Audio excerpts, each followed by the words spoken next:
एक लोक कथा, सत्य की कसौटी।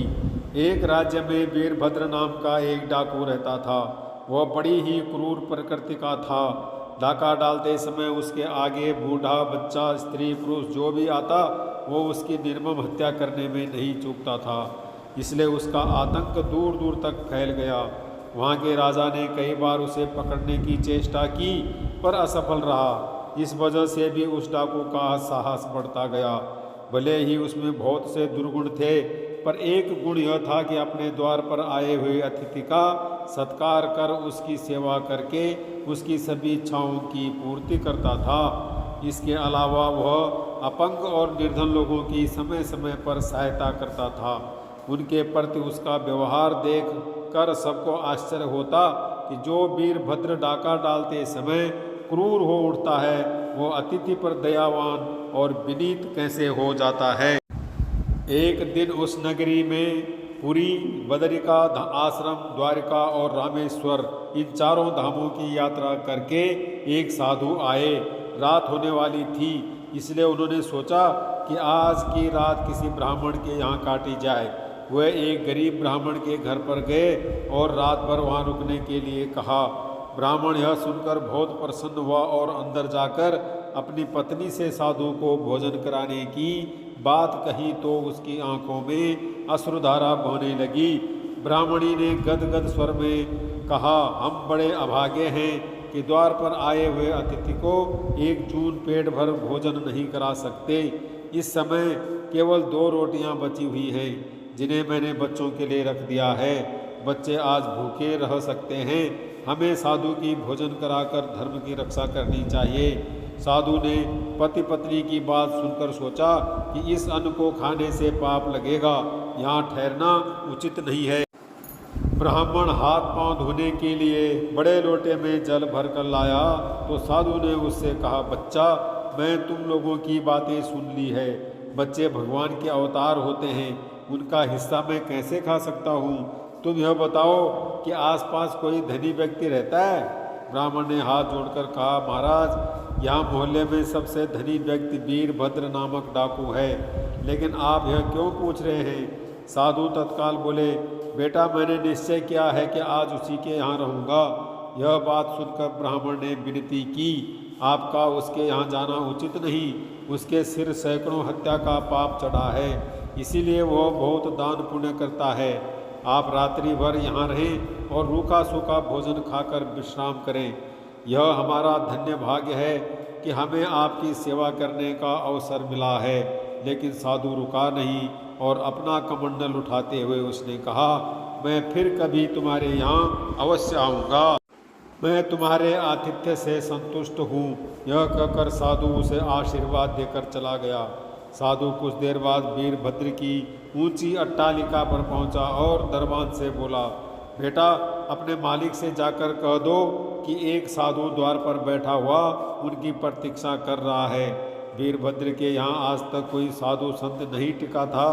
वे उससे दूर रहते और उनके दान दक्षिणा स्वीकार नहीं करते थे।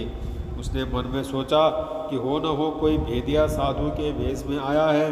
द्वार पर पहुंचा तो साधु ने उसकी मंगल कामना करते हुए रात भर ठहरने की स्वीकृति मांगी। डाकू ने प्रसन्न होकर रहने तथा खाने की व्यवस्था कर दी। कुछ देर के बाद वह साधु के कमरे में आया और हाथ जोड़कर बोला, आपने मेरी कुटिया को अपने सत्संग से कृतार्थ कर दिया। अब कृपया भोजन करें। उसकी बात सुनकर साधु बोला, बेटा, मैं किसी के यहाँ भोजन तभी करता हूँ जब पहले मुझे मनचाही दक्षिणा मिल जाती है।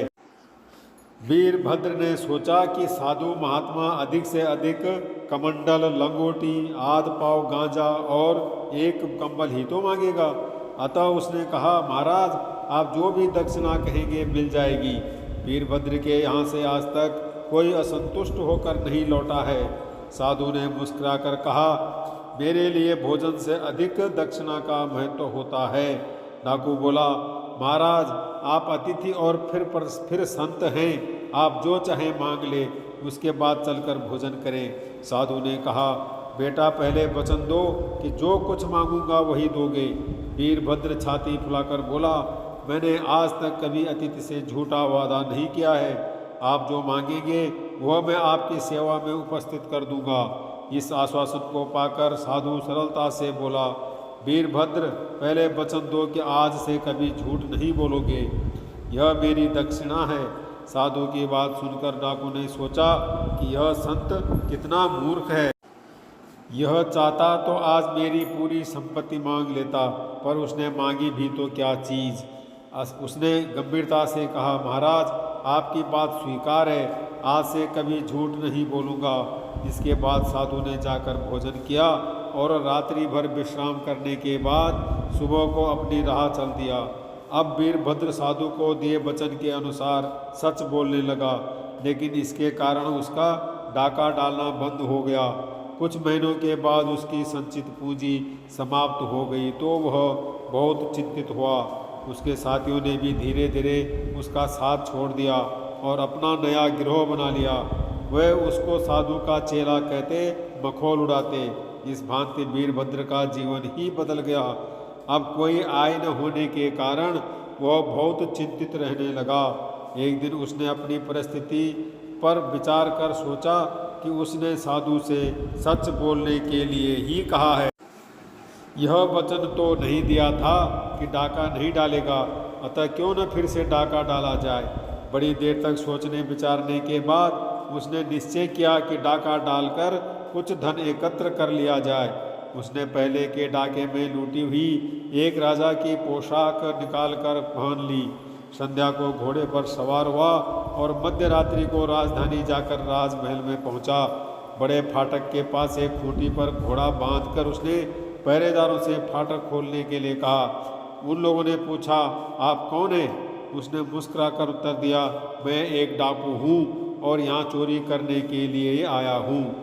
यहाँ का राजा बहुधा रात्रि को नगर में जाकर वहाँ के हाल चाल का पता लगाया करता था। द्वारपाल राजसी पोशाक देकर समझे कि महाराज उनकी परीक्षा ले रहे हैं, चुपचाप उसे भीतर जाने दिया। उन्होंने यह भी सोचा कि चोर इस भांति निडर होकर अपना प्रचार कभी नहीं करता है। इस भांति बीरबल अंदर गया और कुछ बहुमूल्य मणि तथा नौलखा हार लेकर बाहर आ गया। उसके बाहर चले जाने पर भी पहरेदारों ने कोई अड़चन नहीं डाली। प्रातःकाल जब राजा उठे तो उनको ज्ञात हुआ कि रात्रि को महल में चोरी हुई है। राजा ने द्वारपालों को बुलवाकर पूछा कि कल रात्रि को महल के भीतर कौन कौन लोग आए थे। द्वारपालों ने उत्तर दिया, महाराज, एक व्यक्ति आपके ही समान पोशाक पहने हुए यहाँ आया था। वह कहता था कि चोर हैं। हम समझे आप भेष बदलकर हमारी परीक्षा ले रहे हैं। फिर कोई व्यक्ति चोरी करने की नियत से आएगा तो वह क्यों अपने मन की बात बताएगा। इसीलिए हम लोगों ने उस व्यक्ति को आने जाने में नहीं रोका। राजा को द्वारपालों की बात सुनकर बहुत अचरज हुआ। बड़ी देर तक वह चिंतित रहे। फिर कुछ निश्चय करके मंत्री को बुलवाया। उनके आने पर आदेश दिया कि राज्य भर में डुग्गी पिटवा दे कि राजा उस साहसी व्यक्ति से मिलना चाहते हैं जिसने अपने आप को चोर बतलाकर राजमहल में चतुराई के साथ चोरी की है। मंत्री ने उनकी आज्ञा का पालन करके चारों ओर डुग्गी पिटवा दी। राजधानी तथा अन्य नगरों में इस समाचार से बहुत हलचल हुई और लोग उस व्यक्ति को देखने के लिए लालायत हो उठे।